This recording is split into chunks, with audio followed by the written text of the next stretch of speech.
পৃথিবীর বুকে এমন কিছু রহস্য আছে যা আমাদের চেনা বিজ্ঞানের সব নিয়মকে বুড়ো আঙুল দেখিয়ে দেয়।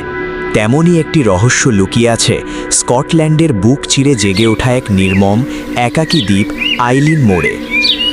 1900 সালের 26 ডিসেম্বর, বড়দিনের ঠিক পরদিন, একটি উদ্ধারকারী দল যখন এই দ্বীপের বাতিঘরে পৌঁছায় তখন তারা সেখানে এমন এক দৃশ্য দেখে যা দেখে পুরো স্কটল্যান্ড শিউরে উঠেছিল। বাতিঘরের ভেতরে খাবার টেবিলে অর্ধেক খাওয়া খাবার পড়ে আছে, ঘড়ির কাঁটা বন্ধ, প্রহরীদের রেনকোটগুলো হুকে ঝুলছে, কিন্তু প্রহরীরা নেই। তারা কি স্রেফ বাতাসে মিলিয়ে গেলেন, নাকি এই বন্ধ ঘরের আড়ালে ঘটেছিল কোনো পৈশাচিক ঘটনা? আজকের ভিডিওতে আমরা এমন এক রহস্যের মুখোমুখি হতে যাচ্ছি যার উত্তর দীর্ঘ 126 বছরেও কোনো বিজ্ঞানী, গোয়েন্দা বা অতি প্রাকৃতিক গবেষক দিতে পারেননি।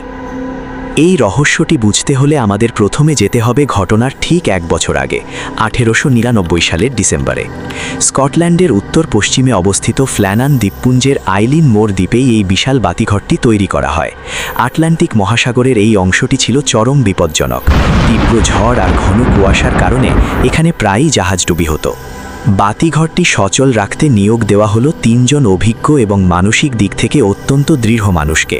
প্রথমজন জেমস ডুকাত, বয়স 43 বছর। তিনি ছিলেন এই দলের প্রধান এবং অত্যন্ত শান্ত স্বভাবের মানুষ। দ্বিতীয়জন টমাস মার্শাল, বয়স 28 বছর, তরুণ এবং চটপটে। এবং তৃতীয়জন ডোনাল্ড ম্যাকার্থার, বয়স 40 বছর। তিনি ছিলেন একজন অভিজ্ঞ প্রাক্তন সৈনিক, যিনি যে কোনো কঠিন পরিস্থিতি একা হাতে সামলাতে পারতেন।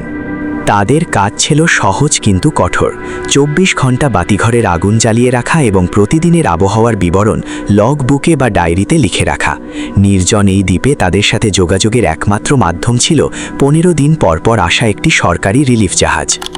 15 ডিসেম্বর 1900 সাল, আটলান্টিক মহাসাগর তখন উত্তাল।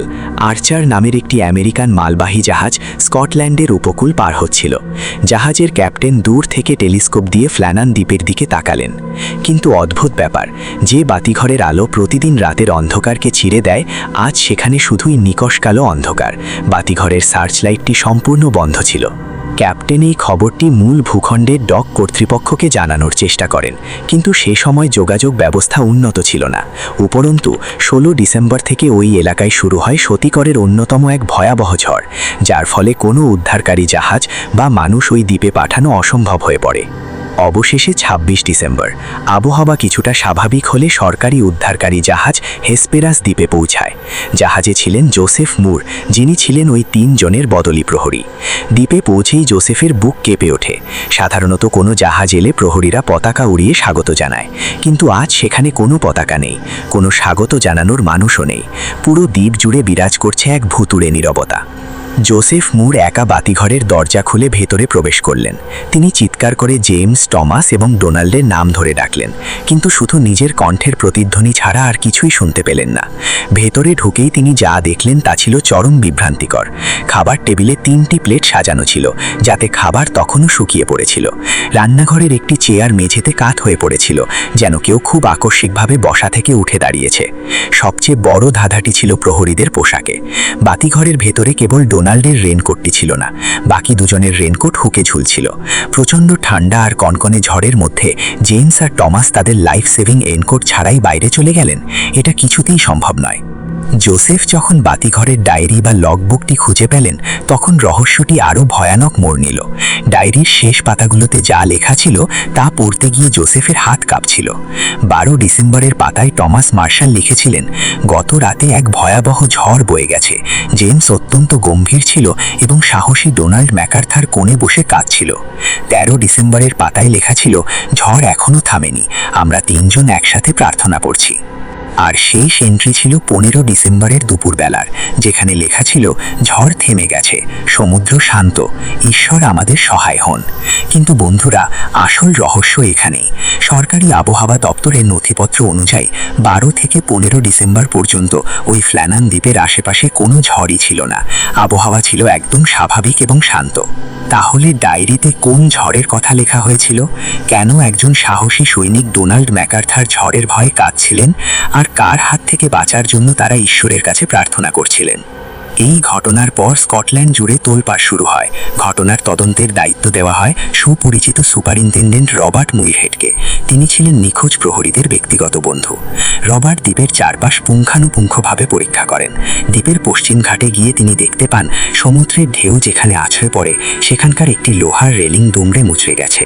একটি বিশাল কাঠের বাক্স ভেঙে তার ভেতরের জিনিসপত্র চারদিকে ছড়িয়ে আছে। রবার্ট তার রিপোর্টে লিখেছিলেন, সম্ভবত 15 ডিসেম্বর বিকেলে একটি বিশাল দৈত্যাকার ঢেউ রোগ ওয়েভ দ্বীপের পশ্চিম তীরে আছড়ে পড়ে। সে সময় প্রহরীরা হয়তো কোনো জিনিসপত্র বাঁচাতে বা বাঁধতে নিচে নেমেছিলেন, আর তখনই সেই সর্বগ্রাসী ঢেউ তাদের সমুদ্রে টেনে নিয়ে যায়। রবার্ট মুইরহেডের এই তত্ত্বটি অনেকেই মেনে নিয়েছেন, কিন্তু তা সত্ত্বেও কিছু প্রশ্ন আজও অমীমাংসিত থেকে গেছে। প্রথমত, যদি তারা বাইরেই গিয়ে থাকবেন তবে একজন কোর্ট ছাড়া কেন গেলেন? দ্বিতীয়ত, লাইট হাউসের কঠোর নিয়ম অনুযায়ী কখনোই সব প্রহরী একসাথে বাইরে যেতে পারেন না, অন্তত একজনকে বাতিঘরের ভেতরে থাকতেই হতো। তবে কি তারা নিয়ম ভেঙেছিলেন? তৃতীয়ত, বাতিঘরের দরজা ভেতর থেকে লক করা ছিল কেন?